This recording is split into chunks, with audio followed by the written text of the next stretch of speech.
उत्पत्ति, पूजा, मंत्र से लाभ। प्रकृति की समस्त शक्तियों में तथा परमपिता द्वारा रचित इस ब्रह्मांड के मूल में यह महाविद्याएं समाहित हैं। इनकी साधना करके मनुष्य अपने इस लोक को तो सुधारता ही है, साथ ही वो परलोक को भी सुधार सकता है। सनातन धर्म में 10 के अंक का अपना ही एक महत्व है। जैसा कि हम जानते हैं कि दिशाओं की कुल संख्या भी 10 ही है तथा यह महाविद्याएं प्रत्येक दिशा की शक्तियां हैं। ये 10 महाविद्याएं माता आदिशक्ति का ही अवतार हैं।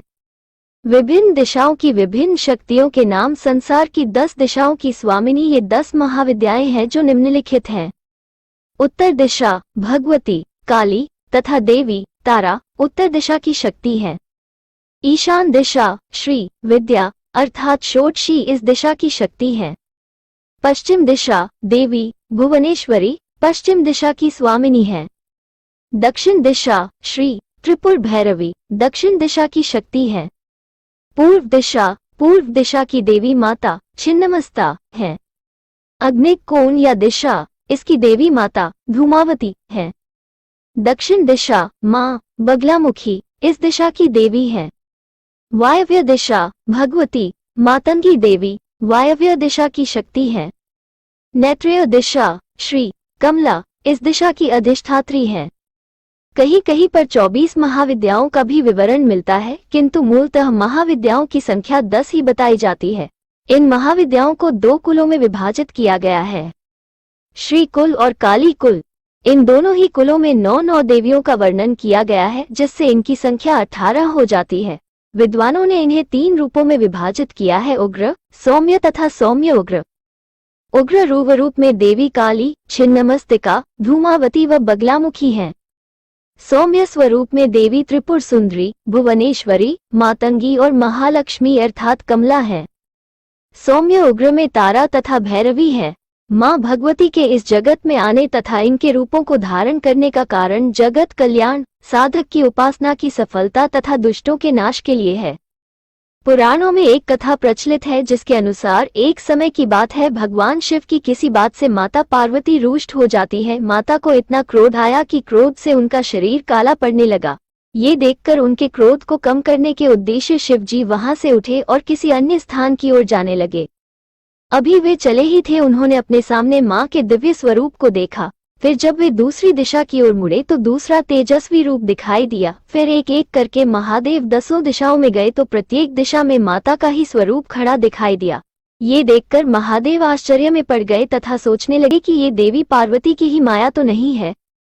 जब उन्होंने माता पार्वती से इस रहस्य का कारण पूछा तो माता ने कहा कि आपके समक्ष काली स्वरूप में सिद्धिदात्री काली है, ऊपर की ओर निर्वर्णा देवी तारा है, पश्चिम में कटे सिर को उठाए मोक्ष प्रदान करने वाली देवी छिन्नमस्तिका, बाईं और भुवनेश्वरी, पीछे शत्रु का स्तंभन करने वाली देवी बगलामुखी, अग्निकोण में धूमावती, वायव्य कोण में मोहिनी विद्या वाली मातंगी, ईशान कोण में षोडशी और सामने भैरवी रूपा मैं स्वयं उपस्थित हूँ।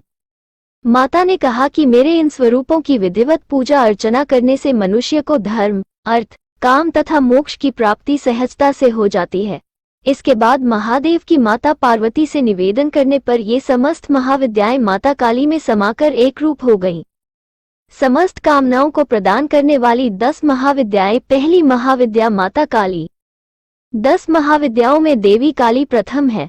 माता का ये रूप साक्षात तथा जागृत अवस्था में है। दैत्यों के विनाश के लिए माता ने ये रूप धरा है। इनका स्वरूप अत्यंत भयावह है। मुंडमाल धारण किए तथा खड्ग खप्पर उठाए हुए माँ अपने भक्तों को अभय दान देती है। ये रक्तबीज तथा चंड व मुंड जैसे महादैत्यों का नाश करने वाली माँ शिवप्रिया साक्षात चामुंडा का रूप है। इनका क्रोध शांत करने के लिए स्वयं महादेव को इनके चरणों के आगे लेटना पड़ा था। मां काली का शक्तिपीठ कोलकाता के काली घाट पर दक्षिणेश्वरी काली तथा मध्य प्रदेश के उज्जैन के भैरवगढ़ में गढ़कालिका के नाम से स्थित है। इसके अलावा गुजरात के पावागढ़ में भी माता का जागृत शक्तिपीठ स्थित है। माता काली बीज मंत्र ओम क्री क्री क्री हूं ह्री ह्री दक्षिणे कालिका, क्री क्री क्री हूं ह्री ह्री स्वाहा। दूसरी महाविद्या मां तारा है।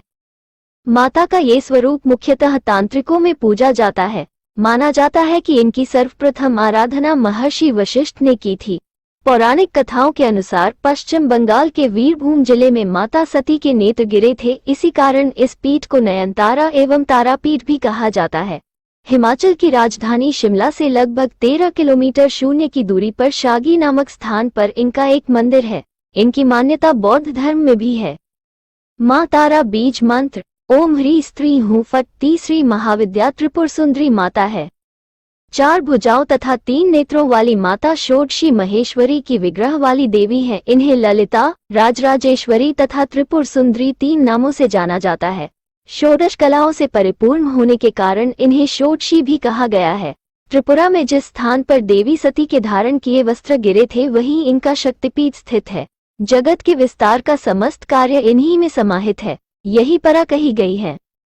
माता त्रिपुर सुंदरी बीज मंत्र ओम ह्रीं श्रीं त्रिपुर सुंदरियाय नमः। चतुर्थ महाविद्या माँ भुवनेश्वरी, इन्हें आदि शक्ति तथा मूल प्रकृति कहा जाता है। माता भुवनेश्वरी ही शताक्षी तथा शाकुंभरी देवी के नाम से भी प्रसिद्ध है। प्रायः मनुष्य पुत्र प्राप्ति की कामना से इनकी आराधना करते हैं। इनका स्वरूप सौम्य है तथा भक्तों को अभय तथा सिद्धियां प्रदान करना इनका विशेष गुण है। माता की आराधना करने से साधक को सूर्य के समान तेज और ऊर्जा प्राप्त होती है। मौ भुवनेश्वरी बीज मंत्र ओम ह्रीं श्रीं नमः। पंचम महाविद्या माता छिन्नमस्ता, परिवर्तनशील संसार की देवी छिन्नमस्ता मानी जाती है। इनका सिर कटा हुआ है तथा धड़ से रक्त की 3 धाराएं प्रवाहित हो रही हैं। इनकी 3 आंखें हैं, गले में हड्डियों की माला तथा कंधे पर यज्ञोपवीत विद्यमान है। शांत भाव से उपासना करने पर यह अपने शांत स्वरूप में दर्शन देती है। छिन्नमस्ता माता बीज मंत्र श्रीं ह्रीं क्लीं वज्र वैरोचनीयै हूँ फट स्वाहा। छठी महाविद्या माता त्रिपुर भैरवी, इनकी उपासना से सभी बंधन दूर हो जाते हैं। माता भैरवी के कई रूप हैं, जिनमें त्रिपुरा भैरवी, चैतन्य भैरवी, सिद्ध भैरवी, भुवनेश्वर भैरवी, संपदाप्रद भैरवी, कमलेश्वरी भैरवी, कौलेश्वर भैरवी, कामेश्वरी भैरवी, नित्या भैरवी, रुद्र भैरवी, भद्र भैरवी तथा शतकुटा भैरवी आदि हैं। इनकी 4 भुजाएं तथा 3 नेत्र हैं। इन्हें षोडशी भी कहा जाता है। त्रिपुर भैरवी देवी बीज मंत्र ओम ह्रीं भैरवी क्लों ह्रीं स्वाहा। 7वीं महाविद्या माता धूमावती। माता धूमावती का कोई स्वामी न होने के कारण इन्हें विधवा माता कहा जाता है। इनकी आराधना करने से आत्मबल का विकास होता है तथा साधक के जीवन में निडरता तथा निश्चिंतता का भाव प्रकट होने लगता है। ऋग्वेद में इन्हें सुत्रा कहा गया है। सुत्रा का अर्थ है सुखपूर्वक तारने वाली। इनकी आराधना के लिए साधक को सात्विक, सत्यनिष्ठ तथा नियमों के पालन करने वाला होना चाहिए। उसे लोभ लालच से दूर तथा शराब एवं मांस से भी दूर रहना चाहिए। माता धूमावती अत्यधिक उग्र हैं। एक बार भगवान शिव से भोजन मांगने से देरी होने पर इन्होंने शिव जी को ही निगल लिया था। ऐसा करते ही देवी के शरीर से धुआं निकलने लगा और शिव जी अपनी माया से बाहर आ गए और देवी से कहा कि तुमने अपने पति को निगल लिया है, इसलिए तुम विधवा हो गई हो। अब तुम्हें बिना किसी श्रृंगार के रहना होगा तथा जगत में धूमावती के नाम से तुम्हारी ख्याति होगी। धूमावती माता बीज मंत्र ओम धून धून धूमावती देव्यै स्वाहा। 8वीं महाविद्या माता बगलामुखी। माता की आराधना युद्ध में विजय तथा शत्रुओं के नाश के लिए की जाती है। कहा जाता है कि महाभारत के युद्ध से पूर्व भगवान श्री कृष्ण तथा अर्जुन ने माता बगलामुखी की ही आराधना की थी, जिससे उन्हें विजय प्राप्त हुई। इनकी आराधना शत्रु भय से मुक्ति तथा वाक सिद्धि के लिए की जाती है। मो बगलामुखी बीज मंत्र ओम हली बगलामुखी देव्यै हली ओम नमः।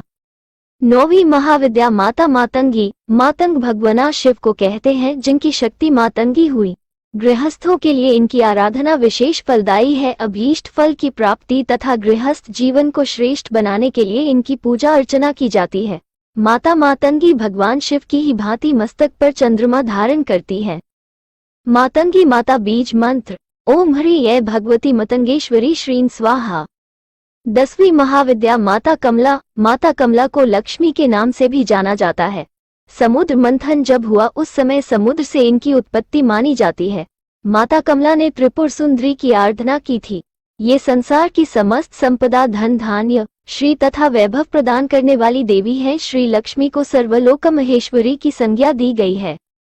देवी भागवत में इन्हें भुवनेश्वरी, इंद्र ने यज्ञ विद्या, महाविद्या तथा गुह्य विद्या कहा है। जब जब श्री विष्णु अवतार लेते हैं तब तब उन्हीं के अनुरूप माता अपना स्वरूप बना लेती है। जैसे श्री कृष्ण के साथ काली, श्री राम के साथ तारा, वराहावतार के साथ भुवनेश्वरी, नरसिंह के साथ भैरवी, वामन के साथ धूमावती, परशुराम के साथ छिन्नमस्ता, मत्स्यावतार के साथ कमला, कूर्म के साथ बगला तथा कल्की के साथ षोडशी लक्ष्मी के ही विविध रूप हैं। कमला बीज मंत्र। ओम ह्री अष्ट महालक्ष्मी नमः।